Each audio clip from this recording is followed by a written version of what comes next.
So the main topic for the night, I'm gonna just like warm you guys up on this one and then turn it over to Jason. So my first experience I just had recently, you guys have known for a while that for 2 years I rode like 35 track days on this bike. A 2001 CBR F4i, pretty much stock. The way you see it here, this is how when I bought it like 2.5 years ago, and it still looks like that. Even after all these, track days, it's still, I kept it like that. It has the original oil. Not yet, not that, almost. Well, on the forks, yes, probably. Yes, same brakes, yeah, not brake pads. I put some decent brake pads. Oh, and I did put the lines, the braided brake lines. That's good. Yeah, I changed that too. Yes, not I changed. I didn't change. I paid somebody to do it because I have no idea how to do that kind of stuff, right? But bottom line is, it's pretty much a stock bike, right? And that's what I rode for the longest time until Kris said, "Dude, you've achieved your plateau on that bike, right? Keeping it all stock." And it was a feedback that I didn't get from anybody else before. Right? I would get feedback on my body position, on lines and stuff, but Kris, following me from behind, your words, right? I can see you are struggling turn that bike. Right. Like I would be struggling to turn that bike as well because it's not set up for what we're trying to achieve at right. that speed now. Yeah, exactly. Yeah, because you're going like exiting the keyhole into the bus stop. It's like some quick changes. No, there's no quick change when you're struggling so much to make it turn. It's preached to not ride over that level, so that's perfect for that bike. Right. For that. Yeah, and it served me really well. I think I got the gist of it. And you got the bug. I got the bug really bad, right? So it took me that far, right? And then next thing comes up, I get a race prep track only bike, which already has a bunch of mods made to it, but of course I need to make some of my own. And then one of the suggestions I heard was that, it had the stock bars and everything.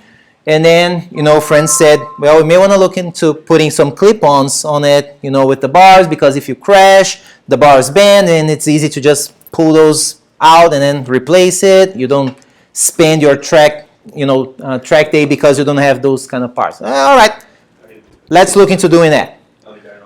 Got the parts, right? Got the clip-ons. It's kind of hard to see with the lights, but got the clip-ons, got the bars, like 2 sets, doing it proper. And then Jason helps me out. He offered because I said, I have no idea how to do any of that. I'm terrible. I'm clumsy with tools. I don't have the tools. I don't know how to use them. So he helped me out. Said, come on, come by and let's figure it out. So as we were looking at stuff, he looked at the reservoir there and it's like, okay, how are you going to be mounting that on the clip-on? I said, I have no idea. Zero, clueless, right? And then I send this photo to a buddy of mine who has a Daytona, who has done some mods. And then the first thing he says is, dude, you have to change that thing. It's disgusting. It's old. It's all dry. Right? Okay, maybe let's start with that, right? So, okay, go out and look. Okay, there are some different brackets that I could use, right? So this one came with the new reservoir. There was this Woodcraft one that somebody else suggested, oh, well, maybe that could work in your case. Like, all right, those are not too expensive. Let me get the parts. We go back there. Oh, no, we did some research, right? So this was... We had the wrong clip-ons. We had the wrong... Oh, yeah, I'll get there. I have it here. Yeah. So we look at some options, right, to install. This is also from a Daytona, how they've mounted.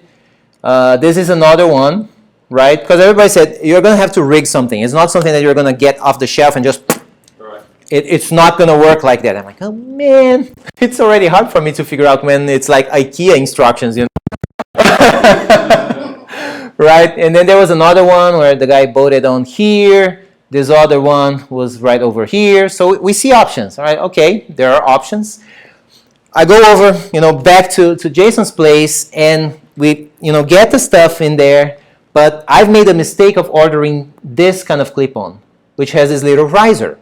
So we didn't have enough clearance Right, because it puts it up on the windscreen, right? Yeah. Oh, Struggle. We didn't know Struggle. until we took off the Yeah. clamp, put them on, and 2 hours later. Could you not slide it down further on the pipe? On no, because of the With the flaring, flames. and it goes. Yeah. We even tried, right? You consider, okay, let's try. No. And I told them, look, you know, I just don't feel comfortable. You know, we could push it, but this thing is Yeah. Heavy braking. That would be. We tried everything. Yeah.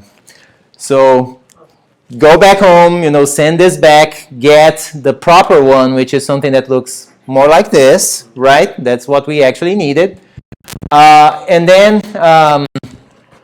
Kris mentions that he can help me with that. So, you know, let's try it out, because before that, I looked at the parts and I was like, okay, I've seen Jason, you know, helping me with, you know, pulling the stuff out, putting it back on. But then the 2 times when we got to this part, is like, okay, this is the challenge. And I looked at it and I said, I'm going to mess it up. I know it, because I'm that clumsy with this kind of stuff. And I said, I'm not going to be able to. Already, so there's no confidence in. Yeah. Well, and it's safety critical. The brakes on the Exactly. bike is the most important. Right. And that's been my thing all this time. It's like, I don't know what I'm doing, and I'm still learning the riding part, right? I don't want to mess with those. It's like, it's my safety, you know, on the line. So I take it to Kris, right? So we put, you know, the bars and all that stuff, and then it gets to this part. I'm like, okay, now it's the challenging part, right? And he's like, oh yeah, hold on, let's see. Okay, zip ties. Right. I'm like, wait, what? And he's like, what? Wait, what? I do this all the time, okay? And the likeliness of my bikes that are getting used a lot to go down are Right. higher than most people, because I use them all the time. If I do fly off of a motorcycle, I want it to be secure, but if it's going to come off, I would rather be able to go pick it up and put it back in and finish the day. So if it's hard on it and it's smashed, it's probably going to shatter, and now you're going to put a bolt in the end of that, and maybe trust that, maybe not. So zip tie is one thing, but it's the way you use a zip tie. How you wrap a rope or wrap a strap around something double time, and it's that much stronger. Okay, so a zip tie one strap is just, it's all its strength and integrity is in that little bitty piece inside the head of that zip tie. Right. Okay. So I double wrap the zip tie. They're so long. I double wrap the Let's zip tie so see. it works against itself and not just that little piece. I wouldn't have done it any other way. Yeah, kind of hard to see on the fuzzy because of the. Right, that's that. But we double wrap that, and it's in a spot where it's down low, out of the way. Yeah, Less here you can likely see to it's get double. But if it does, Yeah. you might be able to use that part again. The Right. other option you can see in the pictures is tapping out a plastic cap on the end of the clip-on, The clip on. which I have on my Yakuza. It was like that when I got it. Somebody else set it up like that. And you put a screw in there. Now, how long are those threads going to last in that? Especially as you're tightening it down, you're like, Yeah. you know, okay, it's tight enough now. You know, like, Yeah. right? So versus going that way, I'd rather use You have the years of experience and the confidence to Right. know Sure. that will work. exactly right. Yeah. And when Claudio asked me, I'm like, look, I do things by the book Right. because Yeah. Well, the book You know, doesn't just have a readily available a mount. bracket to fit Exactly. it perfectly. You have, Yeah. still have to make That's it work. right. Yeah.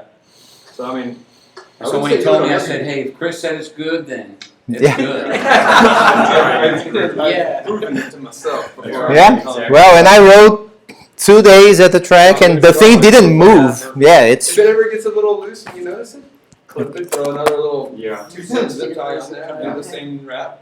Yeah, there you go. Now we all So. learned that we can do that trick. Yeah, exactly. Safe. Because not It knowing. clears everything. That's so important, Right. You know. Yeah. And what's smaller than that being zip tied directly to the bar? Probably nothing. More That's clearance the than most anything. efficient way. Oh yeah. Yeah. Perfect clearance there. I mean, you know, the guys that are selling this upgrades and stuff, they're not gonna tell you, and I'm like, oh, dude, Yeah. Right. dude, I'm done. No, but I've done it. Right. Yeah. So yeah, that's been my experience with mods this far. It's like, you know, Jason has been helping me a lot to like learning how to do the basic like oil filter change, braking, brake fluids, bleeding the brakes, that kind of stuff. That's no, I'm doing that kind of stuff. Thank you, Jason, very much. Just figuring out like, more often. yes, Exactly. right, yeah, exactly. Because now I know how to Confidence is do. going up. Confidence went up, right? Now I have the tools. Before I didn't even have the tools. I didn't even know what tools would make sense for certain jobs, right? And then, Jason showed me all the tools, all the sizes, all the sockets, all the, the adapters, the torques, figuring out the service book to look at the torques and stuff. So it's like right now that's what I'm comfortable with. Just the little, tiny little things, right? But then whenever I need mods, that's, I guess it's a good segue for Jason now. All right. Not that Jason though. I actually put that sticker on my bike. Really? Yeah, I saw that. Yeah, I saw that. Okay, so let's start with some introductions. So I'm Jason Chain. I've been riding motorcycles for about 5 years. I started very late in my life, kind of as a midlife crisis when I got into bikes.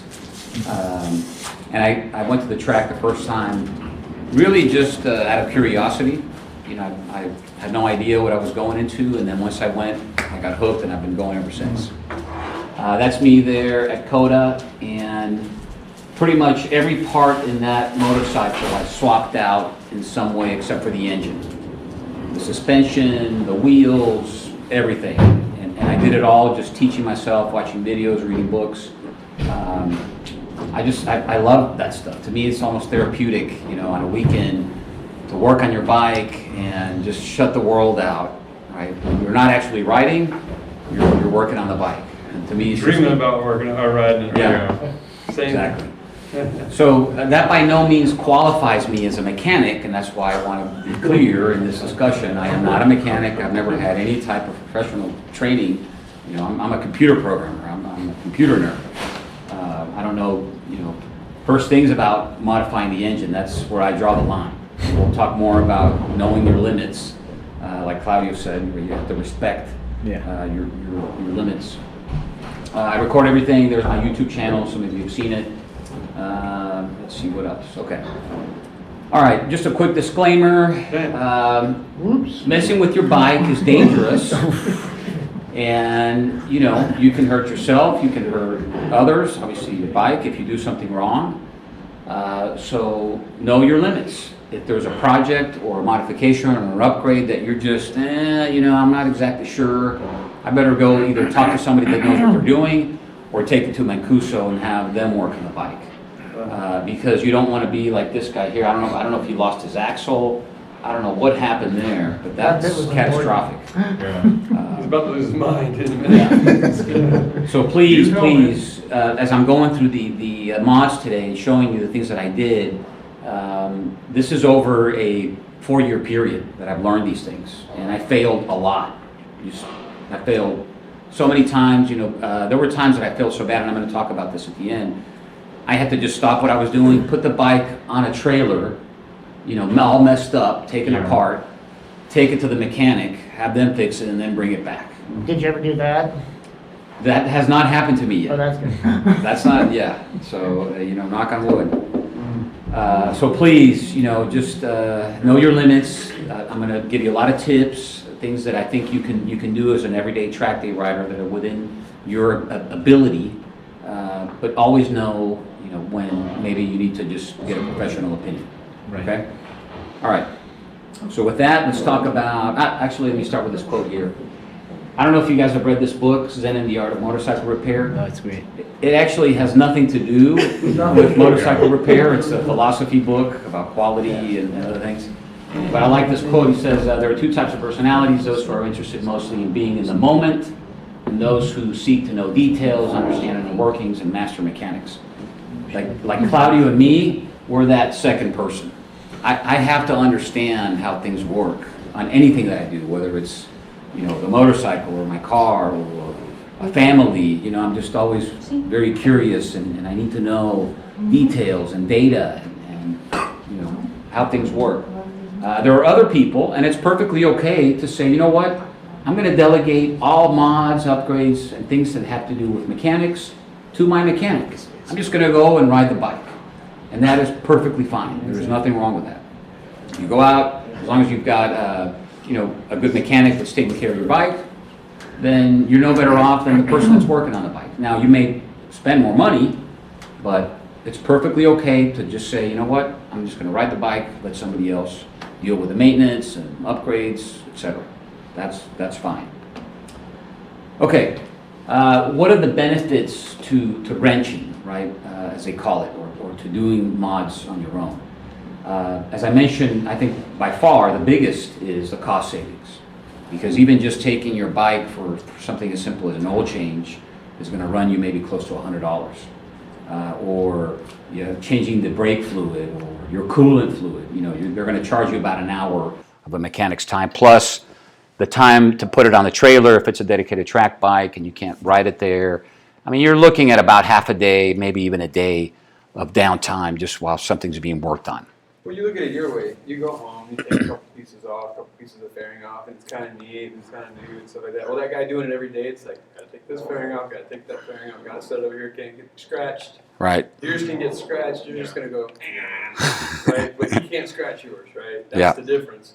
You're kind of enjoying it. Sure. Well, and they're professionals, and they deserve to be paid for the investments they've Sure. made in their So career. sometimes when you don't have the time for that, Yeah.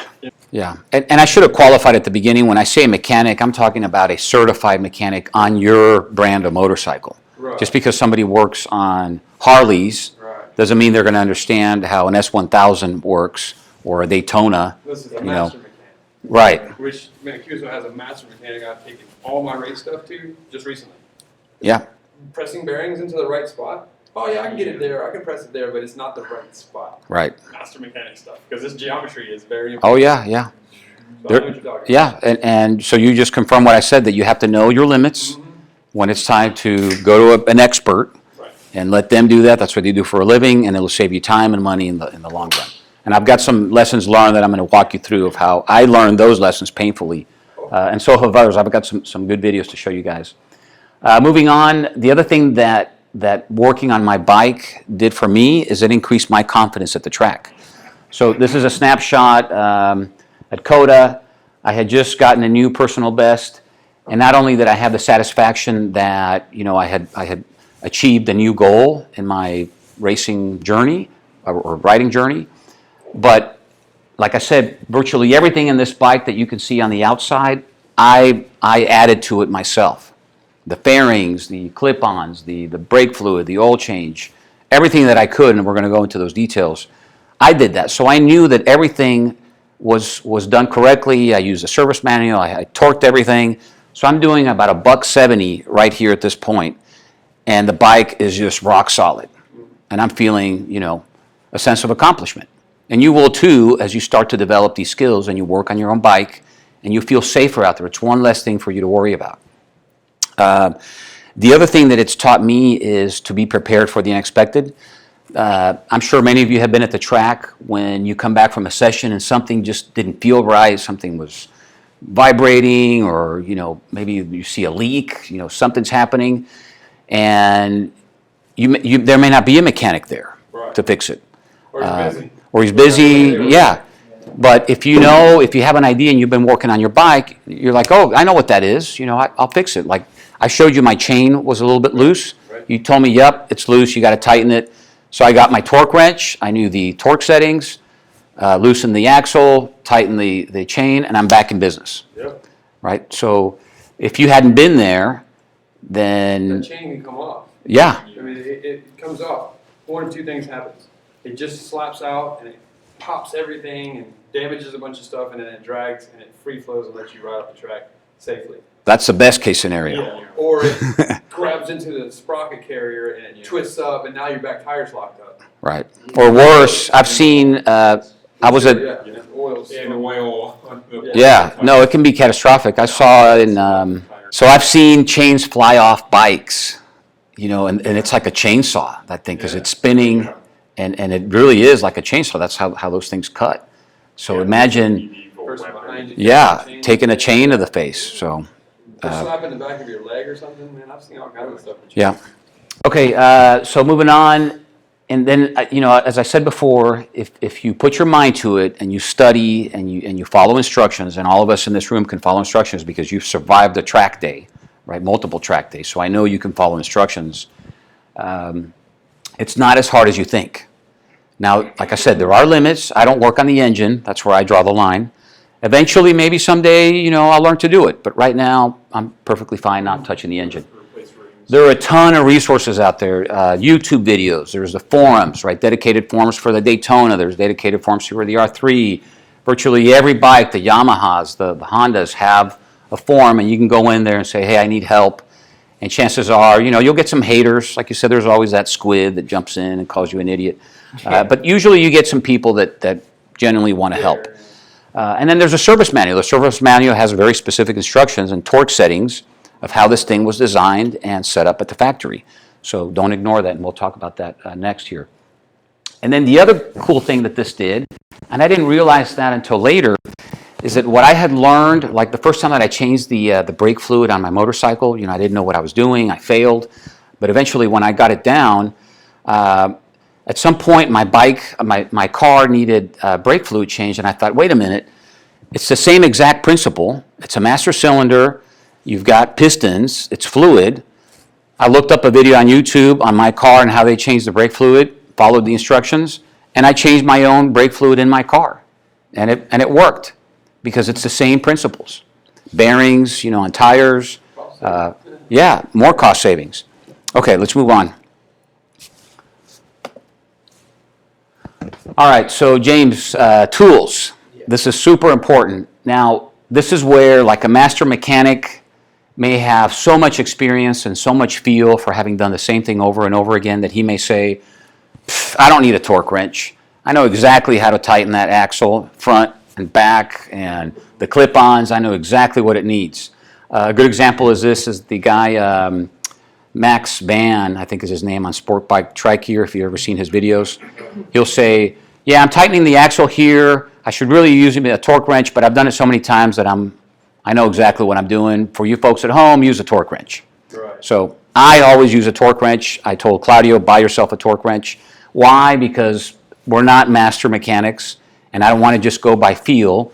The feel on my S1000, I think it's like 150 Newton meters to torque down the rear axle. On my R3, it's 57.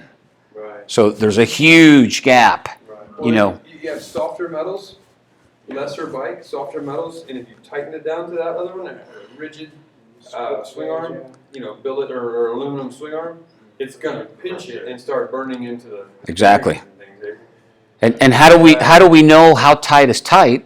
By using a torque wrench, right? And you have the bike-specific service manual, and all the service manuals you can find online. Yeah. I don't think I've ever come across a bike where you couldn't find the torque specs or the sheet, for all modern bikes. So please, if you're going to start wrenching, do a Google search, find the service manual, not the user's manual, but the service manual. Usually at the very front, they'll have 2 or 3 pages. If you're lucky, like the R3 and most of the Yamahas, they'll have all the torque settings for every single fastener on the motorcycle. Okay. So It tells you everything on the first rate. everything, Oil, clip-ons. pressure. They even put the torque settings on the cap of the reservoir. It's like Yeah. 1 Newton meter. Yeah, exactly. Yeah.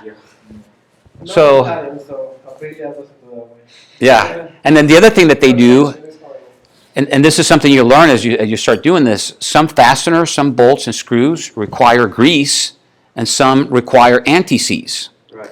And some, metals. yeah, there'll be different types of grease. Some will be dry. Like on my BMW, everything's dry. On my old Ducati that I had, it required, like a Bel-Ray waterproof grease for one set. For some other bolts, it required Loctite, and then yet for another set, like for the rotors on the brakes, it required anti-seize. Right. So again, without being a master mechanic, you're not going to know which is which. You use the manual. So to give you an idea, for example, of the brakes. Anti-seize on the brakes because you have a hardened steel bolt going into an aluminum cast rim, right? And you have the thing attached to it gets very hot. Have you ever come in after been on the track and accidentally touch your front? Oh, yeah, it's blazing. And burn a line across your hand. Yeah. That's heating up and cooling off, heating up, cooling off. What that does to those other two metals, the real hard metal and the soft metal, is it just like welds them together if Yep. there's not anti-seize in there. Yep. And now you're stuck with a Yep. bolt that you can't get out. That's And- why those things are important. There's a lot of things on the motorcycle that you need to do that for, so it actually come back out later on when you need it to. I've got a video just on that of what happens when you don't use the right tools and you over tighten a bolt and the catastrophic effects of breaking or the whether it's the bolt head or the threads just strip completely off, and then you've got a big problem on your hands. Okay, so James, I would recommend if you want to start doing this and just start with some easy projects, get at least a good set of sockets. You know, go to Harbor Freight. You don't have to get anything fancy. They work just fine. Yeah, you don't need Snap-on $1,000 tools. You know, and I'm going to show you here some in a minute. You gotta know how to use the tool. Exactly. You have to know that if you're crooked, it's gonna Right. mar something. That's right. But you were saying a torque wrench; those are very expensive, and if you bang them around, if you're not very careful with stuff, you can knock them out of. That's right. A lot of the stuff that you use commonly, you can mark on on the machine. You get the torque, go to his house, torque everything that you want, and then mark everything With a little paint pen. with a paint pen. Things, you know, like an axle, if it's free spinning on one side, it's probably not gonna line up. But if it has a little slash in it where it holds it on the one side, Yeah. this is only gonna tighten down to Right. a certain spot, so you're good to go. So Yep. just keep those little. I've actually got a picture of that exact scenario I'm going to show you guys. So torque wrench, number one, again, in my opinion, because I'm so safety conscious and I like to do things by the book, absolutely have a torque wrench for the specs of your motorcycle. There's the foot-pounds or inch-pounds torque wrenches, and then you've got the Newton meters. For my R3 and my BMW, they're all in Newton meters. Some other bikes, they may use the English system, so just be sure. And also the range, not all torque wrenches work on everything, right? They have ranges. I have a torque wrench that's from like 10 to 60 Newton meters, and I have one that's 40 to 100, and then one that's, like 80 to 200. So let me show you what one looks like. If you've never seen one before. This is, I think it's CDI. It's by the company that makes you can pass it around. They were bought by Snap-on, I think. And that's a unidirectional torque wrench, so it'll work in either direction. It does not look like the one in that picture. That's also another type where you adjust it at the bottom. There's a bunch of types. There's one with a needle. There's all kinds of torque wrenches, and each one has its pros and cons. So I'll let you guys do your research on that. It's important to, like you'd said, Newton meters, don't confuse, because if you have, like I do, and I'm not very smart, you have inch pounds, foot pounds, and Newton meters, hit one of each and you grab the wrong one. All of a sudden you're tightening your 4-inch bolts to 25 foot-pounds. Yeah. And 10 to 25 inch-pounds. You're going to snap them. And then you're like, I can't get my 4-inch bolts out loud. Using anti-seize, bro. And and like you said, like you only make some of these mistakes. Exactly, and you learn. That's how we learn. Cost you money. You thought you were saving money doing it yourself now. That's a great point, Chris. I'm glad you brought that up. That's why if you don't know exactly what you're doing, you better be prepared to take it to a mechanic and spend double than whatever it would have cost you if you just gone there in the first place, or ask a buddy for help. Okay, I've got another tool I'm going to show you. This isn't a tool. This is something that I like for wheel changes. Have you guys seen this? The wedge. If you have a pit bull stand, this thing has saved me so much time. So it goes behind the wheel, or in front if it's the front wheel, and then you drop the axle, and the tire rests at the same places where the axle goes, so you don't have to get your foot under there. And yeah. So here you go. Pass that around. What's this one called? It's called the wedge. Wedge. So you just turn that screw up until it beats your tire and you can pull the axle out? Exactly. And then the tire's just there in the same exact position. You put in the new tire, and the axle slides right in. Saves you. Because you have to do a lot of brake caliper. Right. And then make sure that It's a little puzzle. It's like putting a puzzle together. the Yeah. spacers don't fall out. Oh man. Okay, I've got a couple more that I want to show you. All right, so quiz time, and this is on the specialty tools section. These are things that I've just acquired over the years, and Kris, you can't, yeah. We won't, you can't Over say the they 5 take years. Yeah. All right, who can tell me what this is for? That's a chain alignment. That's right. Chain breaker. Remember Nope, to take them not a off chain breaker. before you rotate that rear wheel. Yeah. God, I've ruined So you put this on the back of your sprocket of your rear wheel, you clamp it on above the chain, so the chain is going this way, and you put this on there, and then you kind of just sit right at level with this little bar, and you can see if it's off. So if your rear wheel is not perfectly aligned, you'll see it.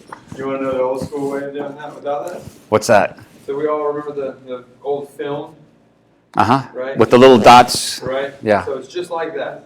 You spin the wheel, stand above it, and you can actually see the sprocket if it's kicked forward or backwards. You can see it. And when it stops moving, if the chain is to the right or the left, it'll set naturally. And then you just, you can measure it, you can mic it from the start of the swing arm to the center of that and get close and then spin it again and see if it gets you in the ballpark. But that's going to be true no matter what. And Yeah. that's the kind of wear you're going to get on the inside of your sprocket if you run with it. So if you come back in, the inside of your sprocket's all shiny, real shiny, and it looks like it's divoted out, well, Right. you're pulling it one way or the other.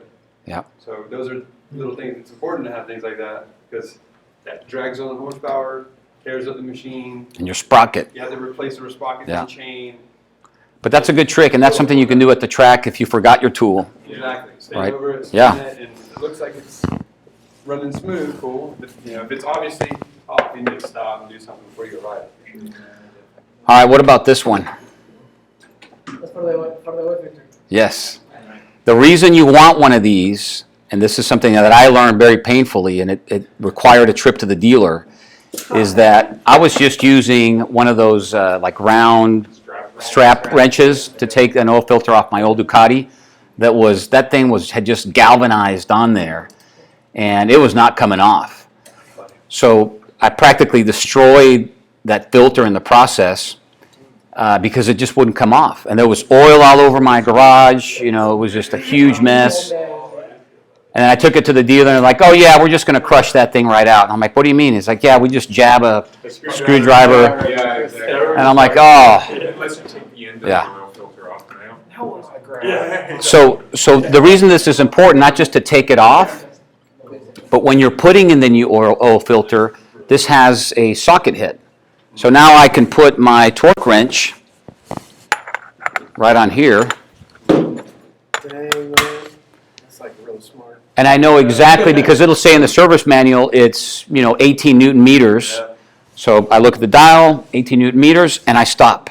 Even though I can feel that the oil filter can still go more, and if I was doing it by hand, I would probably over torque it, and then it'd be a nightmare to take off. With this, and looking at the specs, I've never had a single problem with oil filters, leaking, nothing. Here's why this is important as well. Okay, you got another soft metal versus a hard metal at that point.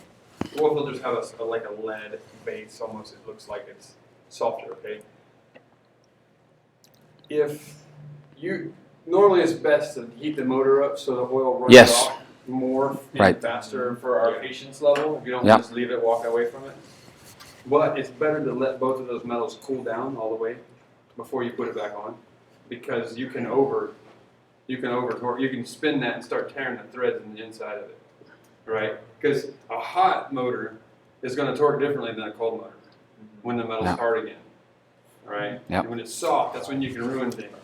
So you might want to wait to put that oil filter back on a good while till it cools off, and then put it on there, and then you're going to get a true torque. Right. No, Just little that's a tips good on point. that, because, man, I hadn't heard that one. Well, there's also the diameter of the nut as well as the shaft. It's like when you're trying to break something that's seized. If you heat it, the nut will expand its diameter, so it's now larger than the threads on the shaft. It's mechanical thermal expansion. right. But as Kris points out, if it's a hot engine, it already has a looser fit. You're going to Putting a over-torque cold it, filter on it. Right. Yeah. especially when it shrinks back down. And then Now now you're going to it's- have a hard time. Exactly, getting it off the next time. Yeah. Yeah. So that's why they say hand tight. Well, that's Yeah. hand tight's it's good when it's hot. You just because it's got a rubber seal, right? So you just get that rubber seal nice and tight. And then once it cools off, maybe go back and go, oh, hand-tight is pretty close, or it's a lot off, and then Right. you pound on that motor, and it starts pushing pressure out right there. You don't have it tight enough. It starts blowing oil Exactly. out of your belly pan back onto what, your tire. Yeah. That's Oh, the only yeah. place it's gonna go when everything's coming this way. It's Yeah. pushing it back there. Okay, what about this one here? Let me cover up the name because it'll give it away. And again, for those of you that already know, obviously don't call it out. What is this thing? The greatest cause of frustration and gray hair. No repeat purchases. Any idea? I've broken many of them. Chain breaker. Where's the gentleman that was just here a few minutes ago? Oh, there he is. What's this thing? That's right. This is, well, it's both the chain and it also mounts that link to a new chain. Yeah. So it does both. It's one of the coolest tools. If you don't have that in your tool chest, you can get it from Motion Pro. When you're putting on a new chain, you have to break the other one off, unless you're lucky and it has one of those little circlips type. Which it hasn't fallen off. If it hasn't fallen off by miracle, yeah. Most of the times those fall off when people install them wrong. Yeah. They bend them the way they bend, well, that too, but they bend them when they get them in. Yeah. On just the initial finger pop it. You can bend it a little bit. Yeah, and then it'll never close up. Because like at the track you told me, Chris, you said my chain needs an extra link. Right, because you're So- all the way to the front. Or no, you're all the way to the. No, you said your bike needed an extra link on your chain. Mine, yeah. Because Yeah. It was already too long, or it was too short. Right. And, no. So- I needed to take out Oh, you needed to take out a I link. needed to take it. It was too long. 'Cause It had loosened. And it was already, man, with the gearing that I had, Yeah. sometimes I run a bigger tooth on the back, so I'd rather keep it a bigger chain. Yeah. And yeah, I needed to take out one for that one because it's all the way to the end. So take out one, move it all the way forward now. Yeah. What changes the geometry at that point? On R3, it doesn't matter as much because there's not Yeah. as much torque. Right, but on a big bike. Boy, you'll start feeling that. Whoa, this back. A minute ago I was in a limo. Now I'm in Yeah. a Uber. Now it's like what? So without that tool, it is possible, and you can see videos on YouTube where people will just take a Dremel and Dremel off the chain, but putting on a link, a regular hard link, not the little clip-on types, you need a tool like that because that compresses those little pins and it creates a mushroom, and that's what keeps that link together. And again, up until recently, I had no clue how that worked. I had never messed with the chain. But I was changing the gearing, and I thought, well, here's an opportunity. If I goof it up, then it's another trip to the dealer, but at least I want to learn and see if I can do it. And sure enough, I pulled it off, and it works. So now Now you're mentoring other people. now I can teach you guys how to do it, and it can be done. Right? Every one of these things I'm going to show you, you can do. Let's see. Oh, got one more here. Are we okay on time? Yeah. Yeah. All right. Let's see. What is this mystery box? Blood pressure guy. What is this thing? Bearing, drivers. suppressor, best tool. Yes, you're exactly right. What? Because I've got a set of those. Yeah. To what? This is to press down a bearing into the wheel. Should call you. And like for my R3, it's this little guy here. For the BMW, it's this one. And like this is probably for cars. This is a huge one. The way it works is you take this drive here. It screws on this way, and then you put the bearing, right? So the bearing is what goes over your axle and makes the wheel spin. Your axle never moves. It's the little bearing, and I wish I'd brought one to show you. But it's an extremely tight tolerance. The bearing and the hub that holds the bearing inside of your wheel, it's like less than a millimeter. You have to hammer that thing in there. Now, if you don't use one of these, you risk damaging the bearing when you're hammering it in there with a rubber hammer or a regular hammer. So you use these because this puts pressure exactly on the points of that bearing that it doesn't damage the little ball bearings inside of it. That's why you use these. So you can hammer all you want, and it's not going to damage the bearing. All right. Okay, let's move on. Oh, there's one other important point here I wanted to mention on parts. So I'm going to show you a video here in a little bit of what can happen when you use the wrong parts, and it can end badly. It's happened to me when I bought some cheap Chinese rear sets, and I was at Crescent coming down Big Bend, and I was on my left side, and just as I was entering the turn, the peg snapped off. Like my foot touched the ground, and luckily I wasn't at full lean yet. I was about to enter, and I ran off, and I didn't fall. I went into the dirt. You know, there's plenty of dirt and mud back there. But it was a painful lesson in not to ever buy cheap parts again. If you're going to mod your bike and upgrade your bike and spend all the effort in doing that, please don't buy cheap parts. Either get the OEM, straight from the manufacturer, or a quality part like a Woodcraft, Vortex, you know, quality name brand parts that use good materials, because it can end really bad. And I was lucky in that case. But, you know, you go on eBay and you see, oh, $40 for a set of rear sets, and Woodcrafts are $250. Yeah, it's just metal. You know, what's the big deal? Except that if you can't rest your weight on the peg, you've got a problem. So that's one of the parts of the motorcycle that sticks out. Mm-hmm. You see the motorcycle's real slim, like a helmet. It's supposed to be able to skip across the ground and not snap your head. What are you talking about? Okay. So the bike is to slide. The handlebars are to snap.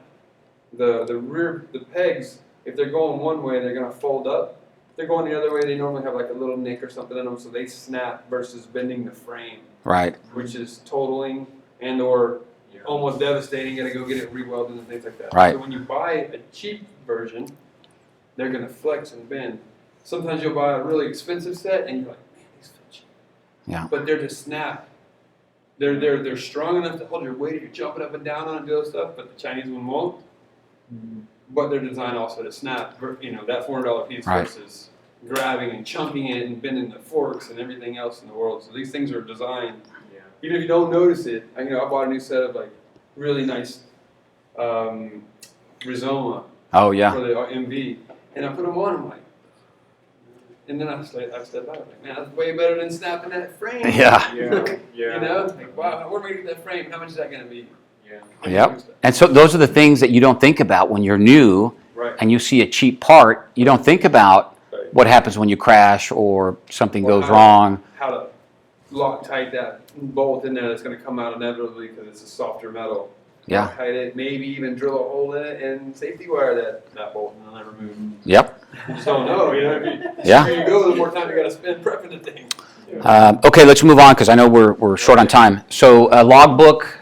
And I think this is a good validation of what you're doing with Beyond the Track, because the Beyond the Track can be your logbook. Yeah. I actually have one of those old-fashioned logbooks, and I put down, you know, what I did to the bike, the mileage when I changed the oil, you know, if I changed the coolant, at what point. So it reminds me, like you said, because we forget. You think it was a couple months ago, and it was 2 years ago. Yeah.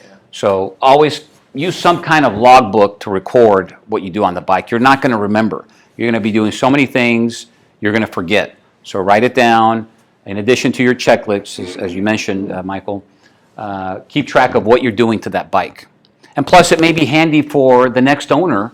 If you decide to sell the bike, you can say, hey, I've got a record of everything that I've done to this bike. What type of oil I used, the weight, when I did it, what type of filter, right? So you're helping somebody else down the road. Determination and patience. Is that... Oh. Yeah.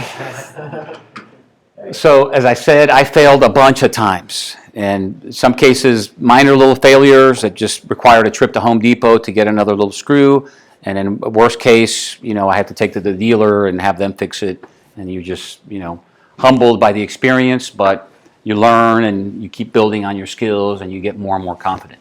So give yourself room to fail, because this is hard stuff. We don't do this for a living unless you're a mechanic.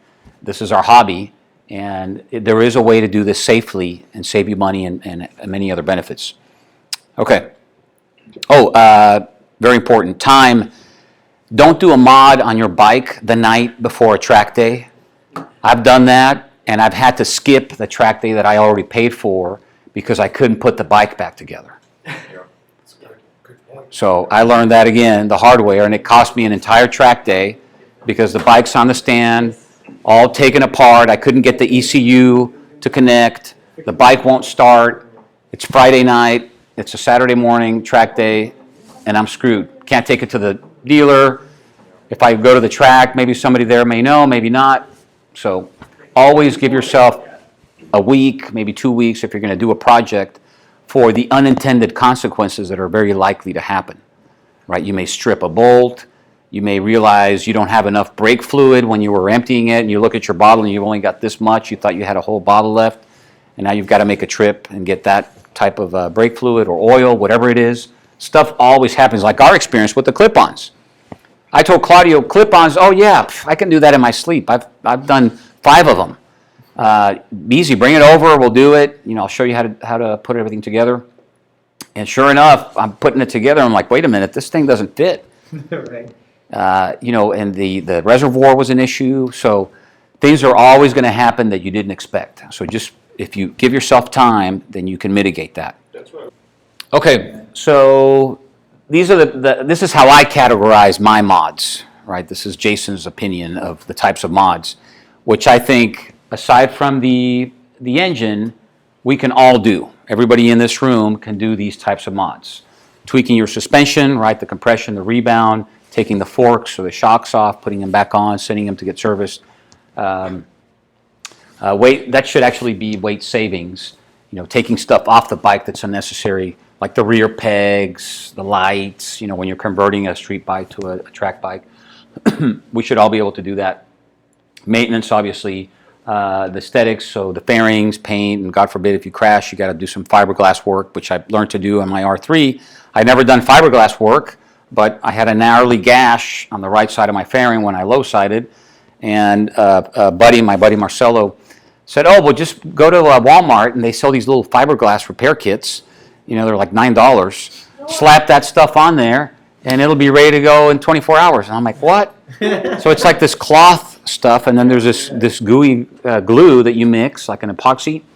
You put it on with a paintbrush, and it hardens like steel. And I did it in like an hour.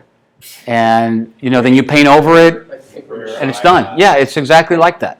Make sure especially when you're using any sort of resins or epoxies, and you're using a hardener, you're wearing eye protection. Because if you get that hardener in your eye, or you get that resin in your eye, especially once it's like you... the stuff that they use for acne stuff. It's it's real aggressive on you. And here's the other thing. Like acid.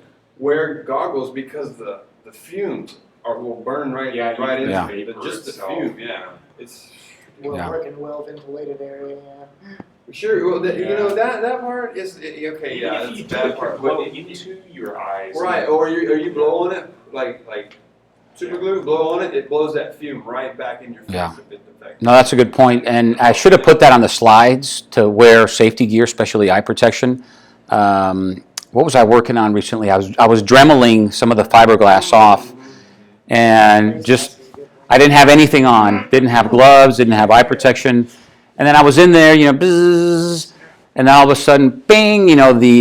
The disc on the Dremel had snapped off, and a little chunk of it went flying, and it hit me right in the cheek. It could have hit me in the eye, and I'm like, oh crap! I should know better. Safety conscious as I am, but lesson learned. So that was bad on me. When you do these projects, get some good eye protection. Okay, going back to the theme of common things that I think we can all do. Wheel changes. You've got to learn how to do wheel changes. At some point in your track day or racing life, there'll be a time when you got to swap out a wheel. Whether you blew out one and you're getting a new one there at the track, or you've got rain tires, you need to know how to do that quickly. And you mentioned earlier, like some bikes are brutal when it comes time to putting on that rear wheel because the rear brake has to go in at the same time as the bike slides into this awkward little bracket while you've got the brake pads open Yeah. and the That rotor. axle and everything goes. Yeah. Oh, shit. Which way did that go? And then you've got the spacers. Yeah, It looks the same, but it's not. Yeah. Right. that's right. There's spacers in there. There's all kinds of stuff. But you learn it, practice it at home, know how to take that thing on and off reliably. If you can also get to the point where you take the tires or your wheels with the tires to swap for new tires. Instead of taking the whole bike and letting them do it and charge you extra, you just take the tire itself off the bike. It's a lot Most of the cheaper. track days, there's a guy who does track. Yeah. There's a tire change. Now what? Yeah. It's beneficial to go to him. It's like $10. He'll charge you $10. Doesn't matter what brand tire it is. He'll put it on there and how old it is. He'll swap it around for you. That's nice. Yeah. He'll normally do it for free if you're buying his new tire. Right. So, I didn't think about it. But if you take it to another place, right, expect to pay the guy that they certify That's right. for all jobs, not just a tire guy. Yep. He's doing 1,500 of them days. He's got a guy out doing a big deal. But when they have a guy that certifies, you gotta pay the lights. Right. Sure. For Like that. you said, they've got to be careful. They take off the fairing, set it aside. Yeah. Right. Say something happens, then you need to take legal action.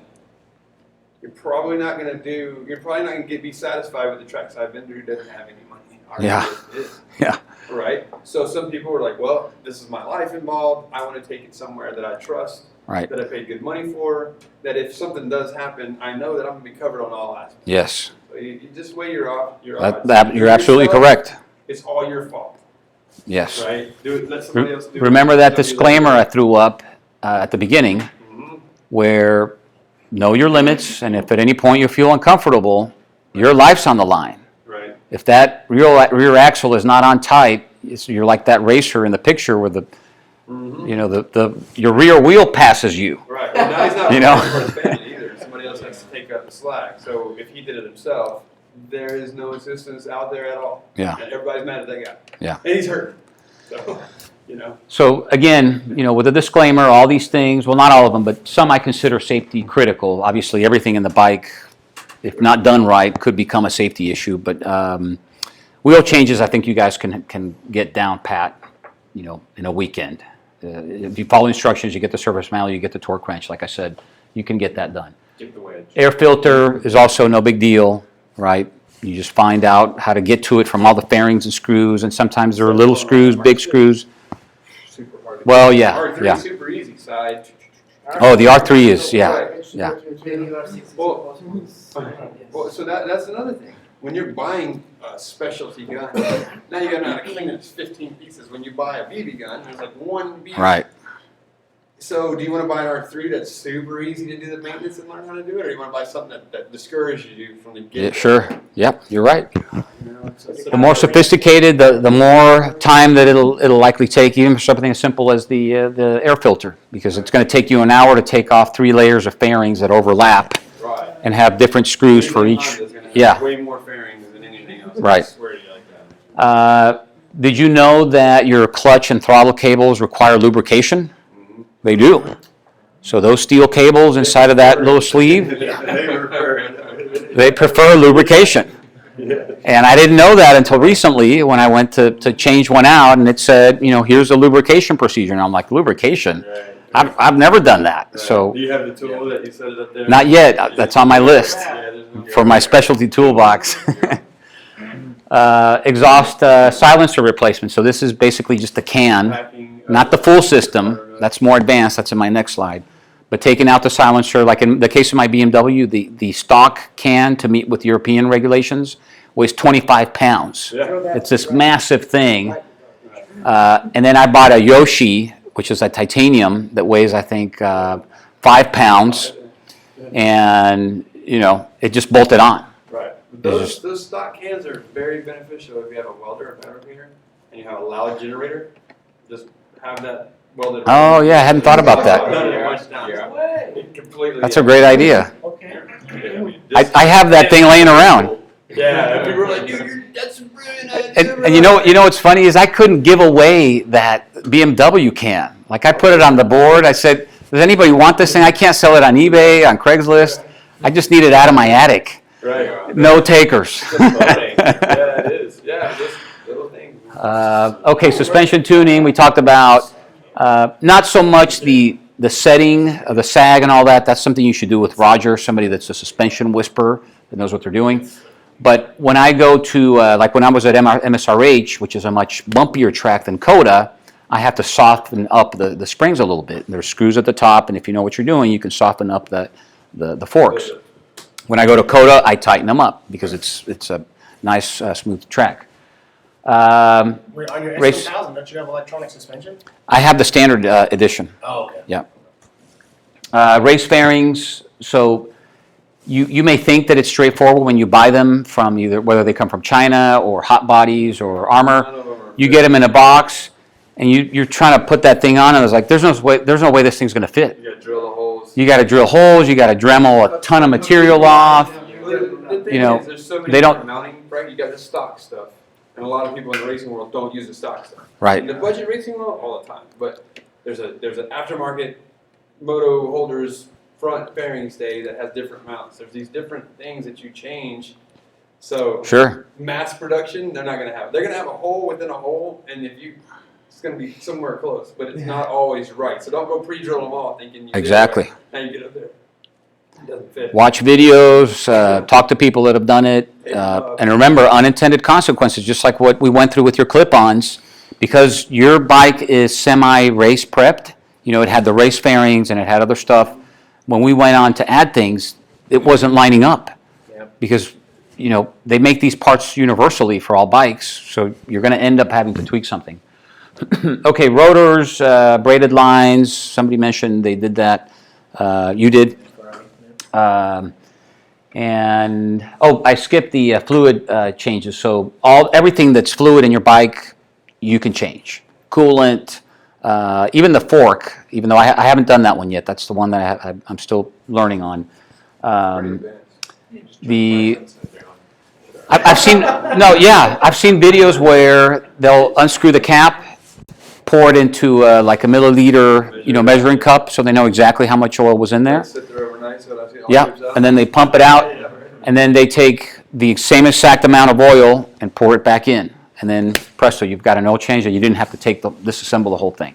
So that's on my list. But you're missing the opportunity to buy the tool to fill it. You're right. Specifically. It's on my The list. toolbox. Yes, the specialty toolbox. It's good for many other uses Yeah. as well, when you need to suck fluid out. Yeah. Because you accidentally overfilled Oh yeah. it. Let's see, rotors, yeah, brake pads, I think you can all do. Just again, super safety critical. There are little miniature components inside of your calipers, little pins, or a lot of pins everywhere, safety pins, to keep those things together. When you go in to clean them, right, or if you're changing out the brake pads, always remember the sequence, and how you took things apart and how you put them all back together. You use your checklists, right? You take pictures. That's another great idea, or a video is even better Oh, yeah. of how everything fits back. So when you put it back on. Okay, so with more advanced projects, and I got to hurry because we're already at 9 o'clock, and I do have some other cool stuff I want to show you. Fork and shock removal, not servicing, but taking them off the bike so you can give them to the suspension experts to service. That's something that you can do. Again, if you follow the service manual, it'll tell you the specs for the pinch bolts in the lower triple clamp and the upper triple clamp. That's what keeps those forks in place. If you don't tighten them to the correct specs, you pull a wheelie and there goes your wheel. So it's happened. So just be very careful when you're doing the forks, but it can be done. I've done it. Subframe and fairing stay you mentioned earlier. When you're doing race fairings, more than likely you're going to need a fairing stay because you're taking off the lights, and usually the lights become part of the support structure. At least they are on the R3 and the BMW. ECU swaps, I have swapped ECUs. The first time I did it, I failed, and I missed my track day, like I mentioned, because I couldn't get that thing to connect right. And then I called support the next day. They're like, oh, yeah, you got to pull this and do that. And I'm like, by then it was too late. Like that thing. Yeah. So anyway, I goofed on that. Pair valves, this is something for emissions regulations, that if you're going to use a custom ECU, you want to block off to get more performance. Again, it can be done. They come in little kits. Yep, that's the extent of that I'll mess with the engine. But I've done it. Clutch, springs and plates, I've done that, and again, it was just a matter of following instructions. That really is like one of those little Chinese puzzles that you're putting together, because every plate, everything has to be done exactly right, or it won't work. Wheel bearings, I showed you oh, here it is. I did that on my R3 wheels that I got for rain tires. I figured I'm going to get a set just because I was tired of missing out on track days when it rained. I'd be at the track and, it's raining and I'm stuck there in the awning. I can't go out. And there was nobody out there. So I'm like, screw it. I'm just going to get a pair of used wheels, put some rain tires in there. Maybe I'll use them, maybe not, but I've got them as a backup plan. I got a rear for that. I mean, it's pretty good shape. Okay. Now having more front stuff. Sorry, I'm not having. Yeah. So learn how to do bearings, because you may find yourself putting on some on your wheels, whether it's you have some used bearings that you're swapping, or you bought brand new bearings, which are cheap, by the way. You can get them from, there's yeah, oh yeah. But regular bearings are like $10, $15. There's a bunch of places online. The full system, which is my next project that I want to do on my BMW, that's a little bit more complicated, but it's just a bolt-on. The full system, goes into the exhaust ports of the engine.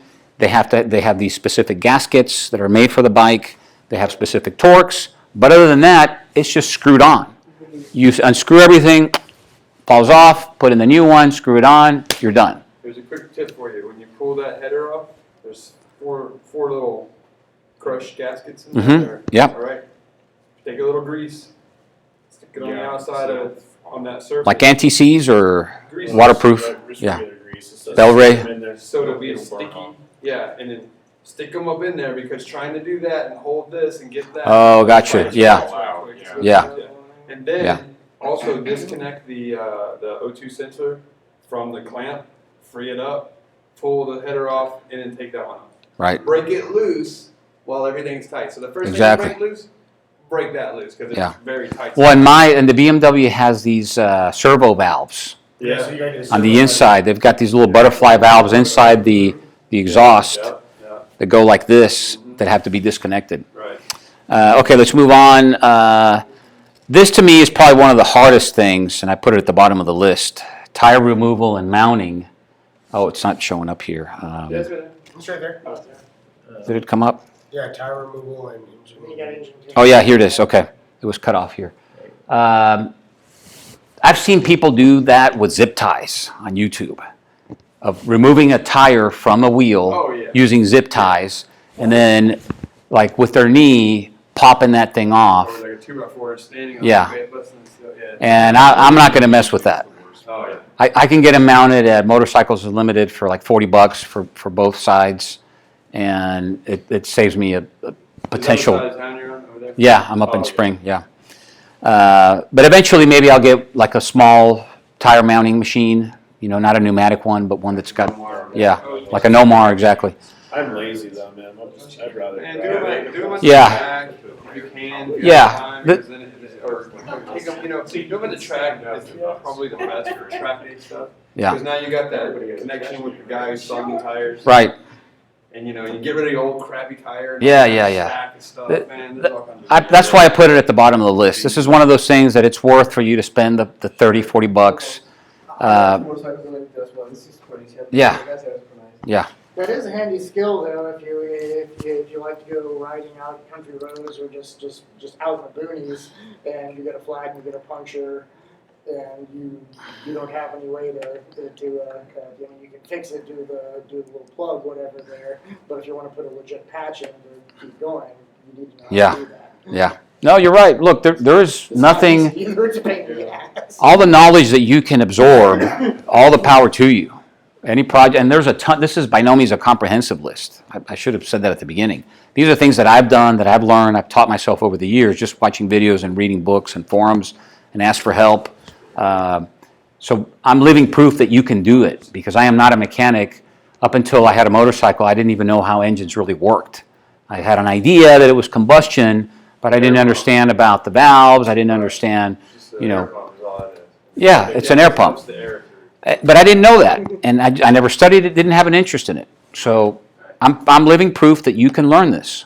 Okay, now for some of the lessons learned, I'm going to start with some that I learned. This is this was my 9-year-old daughter at the time. She's now 12. On my old Ducati, my 749, and I was attempting to change the brake fluid. And I saw YouTube, the first one that I found, of a guy using the lever of the brake bar, and a little bottle, like a water bottle, an empty water bottle, and some tube. And you got a bubble behind that. And so, if you can picture this, I'm on the other side. I took this picture after. And she was a real trooper throughout the whole thing. I said, Daddy needs your help. I need you to jump up here. And when I tell you, you pull that bar, but don't let it go, okay, until I tell you, because then we're going to suck in air.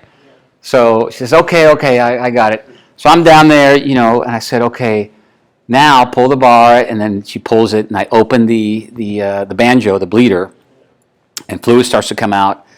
And I'm like, okay, now let go. And she says, well, I already let go.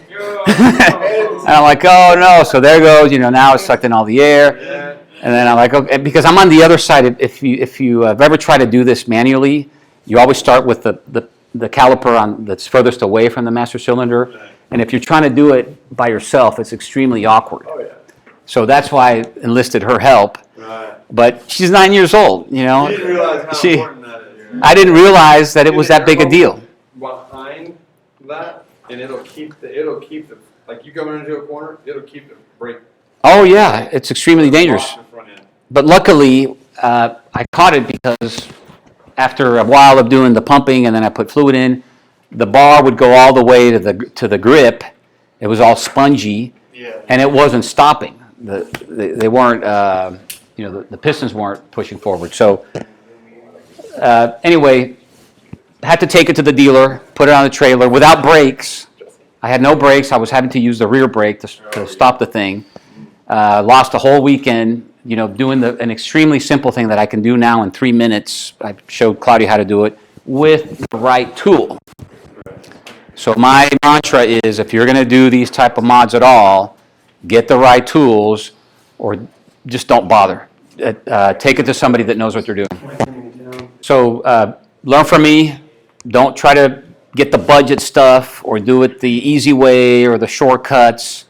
If you're going to do something as critical as your brakes, go out and get yourself an air compressor and get a pneumatic bleeder. Okay, I showed Claudio how I was able to bleed his brakes in 4 minutes. You put it on there, turn the air on, bleed it all out, and you've got you always have positive suction, so air's never coming out. As long as you're keeping fluid up at the top, you bleed your brakes in minutes. Tighten everything up, you're done. All right, so next, let's look at a quick video here of what can happen when things are not tightened properly. This is absolutely crazy. Sometimes it pays to be lucky even when you're unlucky. Joshua Boyd was riding at a track in England when the belly pan on a yellow ZX-10R in front of him flew off and smacked him right in the helmet, according to Lane Splitter. I mean, it knocked him unconscious immediately, but luckily he stayed on the bike long enough until he slipped off and fell into the grass. This could have been a whole bunch worse. If he wouldn't have stayed on the bike and fell off when he Look at fell this. off, it could have been a lot worse. So we might have had a story on our hands. But luckily he walked away just fine after he regained consciousness. But it's a good reminder that not all crashes are the rider's fault. And it's also a good reminder that you better tighten up your belly pan. That's crazy. Yeah. Unless the other guy, I'd be upset about him, as he was. For the entire video, check it out on PirateTV.com. So according to the story, if you look at the comments, the rider in front had duct taped his belly pan, and he had just one screw, one Dezus screw, but everything else was duct taped around. Now, when you're going 150 plus miles an hour, duct tape is not going to hold that thing together. And he almost killed the guy. So again, don't take shortcuts. Don't put yourself or others at risk just because you couldn't get the right parts and do it right. Okay, next lesson learned. The wrong parts. Have you guys seen this?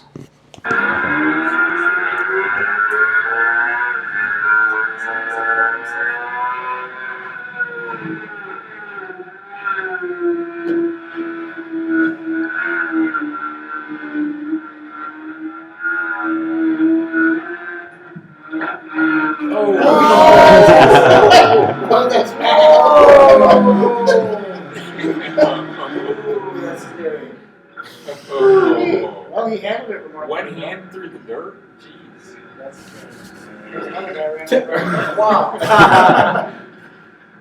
That's a throttle cable's holding it on. Oh yeah, it still works. That could have been much worse. He rode it back to the pits like that. No way. Yeah, and I think he makes a snide comment here.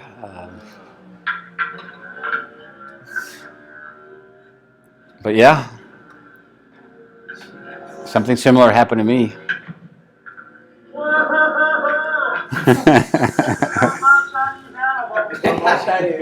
Chinese handlebars. Dang. All right? Yeah. Okay. One more. This is a lesson on proper torque and using the proper tools, or this can happen. Knowledge, and for everyone else that watches this video's knowledge, speak your mind in the comments. Let everyone know what I did wrong, besides being a scatterbrain mess. Oh, jeez, that slipped off there. Oh, you son of a bitch. Well, that's a problem. The bolt snapped off inside of the water coolant valve. Oh, just the head. Just the head came out. That is not good, ladies and gentlemen. It's inside of his engine now. Snapped off our bolt. That goes into our coolant. It looks like you tried to turn it the wrong There way. you go. Let me make mistakes for you so that you don't have to.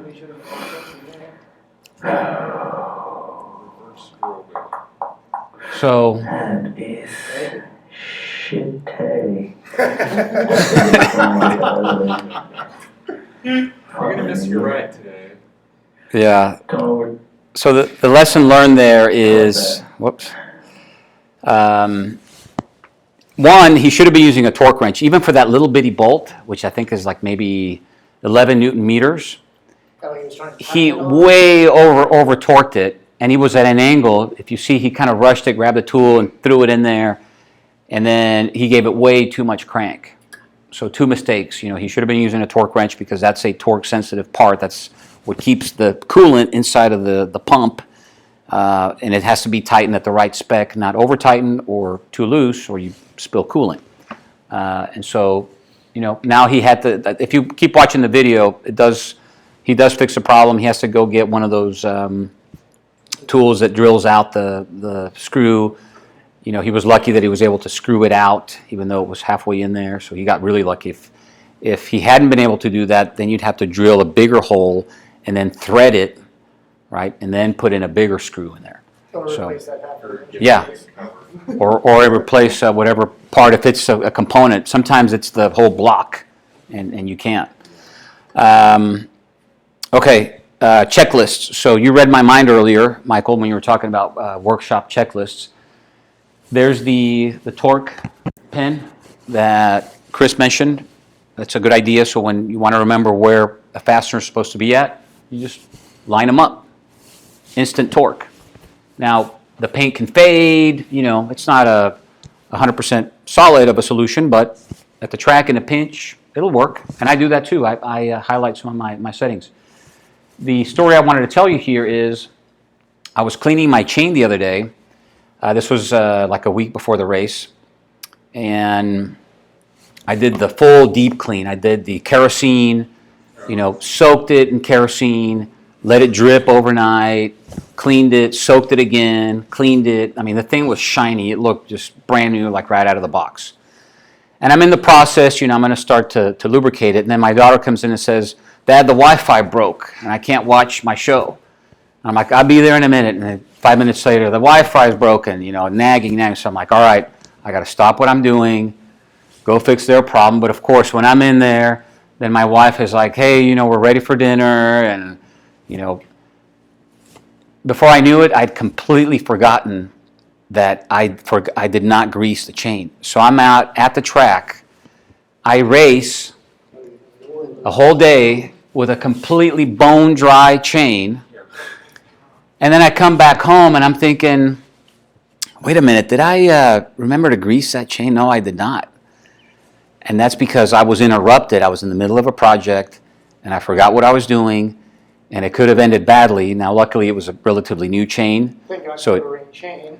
What's that? Thank God for O-ring chain. Yeah. But it could have been worse. It could have been that I forgot to tighten my axle, or put fluid in the brake reservoir or something. I mean, any number of things that, if you don't follow the process to completion, can end badly. So do a checklist, even if it's just a little sticky pad. And I showed this to Claudio when he came to my house. He asked me, "What are you doing?" Because I was writing on a little sticky note, and I had, upper triple clamp, left bolt, triple clamp, right bolt, check. It's been torqued, check. Then I would go back, put a little check mark. So at the end of my project, I didn't have to question myself, or worse, when you're in the track thinking, "Oh my God, did I torque this thing?" Because I've got my sticky note. At the end of the project, everything's check marked. I'm good. That's out of mind. I don't have to think about it again. And you also need checklists at the track. You guys have probably seen this. Oh, the rumors, yes. Look at that guy. Right off the towel rod. Yeah. And he almost eats it right here. Whoa. Dancing. I just got the water around there. He's like, it's I guess that time So, do you have your gloves on? I've gone out on the track without a glove. Yeah. I've gone out without the clasp on my helmet. Yeah. Yeah. Do you feel it and you're like, oh crap. I've gone off when I forgot to unplug the warmers, and those things can catch on fire. And you saw this guy didn't even take off the warmers. So stuff happens. You get in a hurry, they call your level or your race, and you're putting stuff on. We got a million things going on. There's so many little pieces, when you're going out there. Just get used to having this mental checklist mindset and remind yourself, because we're not computers. We don't remember data like that. We remember more in terms of like stories and emotions. So it's always good to have the same ritual, right? You had a BTT on that, the Trackday rituals, very important. And that applies to everything that we do with these bikes, the upgrades, mechanics, at the track. When you're riding, you have a ritual, right? Your body position and how you shift and your rhythm and throttle control. It's all about just training your brain to repeat things in the exact same sequence so that you can be consistent. All right, guys. Well, sorry I went over so late. That's it. That's my presentation. I hope this was of value. And you take a dip, put your little toe, for those of you that haven't done it, into the water, because it can be very rewarding if done right, and it's another aspect of the sport.